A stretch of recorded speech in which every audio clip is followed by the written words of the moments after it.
पिछले दिनों इस्लामाबाद में एक मुंह फट चीनी माहिर मुआशियात ने एक प्रोग्राम में हमारे वजीर खजाना को आड़े हाथों लिया। उसने कहा तुम मगरिब को और अमेरिका को इल्ज़ाम देना बंद करो, तुम खुद अपनी मुआशी बर्बादी के जिम्मेदार हो। जापान तुम्हारा सारा ज़र मुबादला टोयोटा, होंडा, सुजुकी गाड़ियों की फ़रोख्त के ज़रिए ले उठता है और तुम उनसे पुर्जे लेते हो, यहाँ तुम उनको असेंबल करते हो। तुम उन गाड़ियों को बाहर बेच भी नहीं सकते, फिर तुम ज़र मुबादला के लिए सारी दुनिया में भीख मांगते फिरते हो। इन गाड़ियों के लिए पेट्रोल चाहिए होता है, फिर उसके लिए भी भीख मांगते हो। तुम अपनी गाड़ियां बनाओ, अपने प्लांट लगाओ। तुम्हारी ब्यूरोक्रेसी और तुम्हारी शराफिया की वजह से जापान जो है वो ये मीठा जहर तुम्हें दे रहा है। तुम अपने प्लांट लगाओ, अपनी गाड़ियां बनाओ।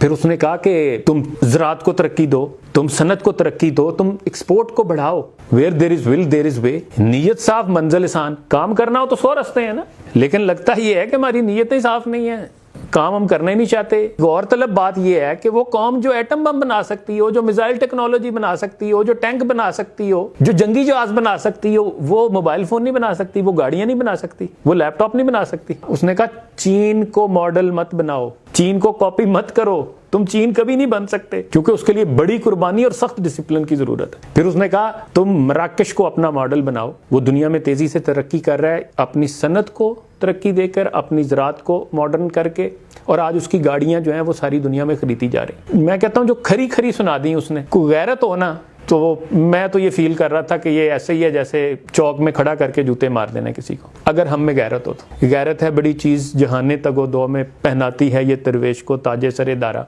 लेकिन वो गैरत हम लाएं कहां से?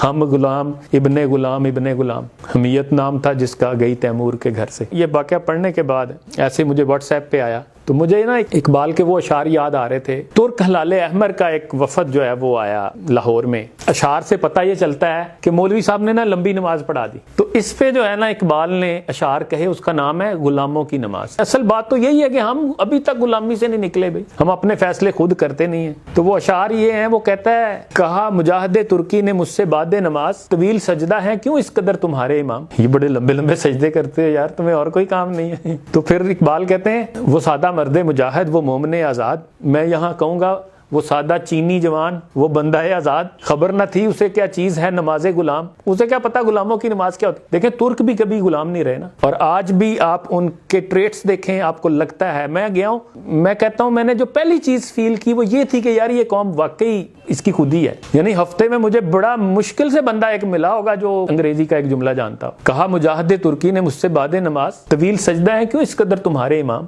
वो सादा मर्दे मुजाहिद, वो मोमने आजाद, खबर न थी उसे क्या चीज है नमाजे गुलाम। हजार काम है मर्दाने हुर को दुनिया में। जो आजाद लोग होते हैं उनको बड़े काम होते हैं, उन्हीं के ज़ौक़े अमल से है उम्मतों के निज़ाम। बदन गुलाम का सोजे अमल से है महरूम, कि है मरूर गुलामों के रोज़ो शब पे हराम। गुलामों को तो पता ही नहीं होता उनकी क्या प्लानिंग होगी भाई, वो तो आका ने जो कहा है वो करेंगे, बस दैट्स ऑल, यही हमारी जिंदगी है। वो तो आजाद लोग होते हैं जो प्लानिंग करते हैं, जो लॉन्ग टर्म सोचते हैं, जो मुस्तकबिल को सोचते हैं। फिर आखिर पे इकबाल ने कहा कि तवील सजदा अगर हैं तो क्या ताज्जुब है, बराए सजदा और गरीबों को क्या है काम। गरीबों को और काम ही क्या सजदों के अलावा। खुदा नसीब करे हिंद के इमामों को वो सजदा जिसमें है मिल्लत की जिंदगी का प्याम। इकबाल आखिर पे दुआ करता है कि अल्लाह करे हमारे हिंद के इमामों को वो सजदा नसीब हो जिससे मिल्लतें खड़ी होती हैं, जिससे कौमें खड़ी होती हैं, जिससे कौमें अरूज पाती हैं, जिससे कौमें दुनिया में अपना मुकाम पैदा करती हैं।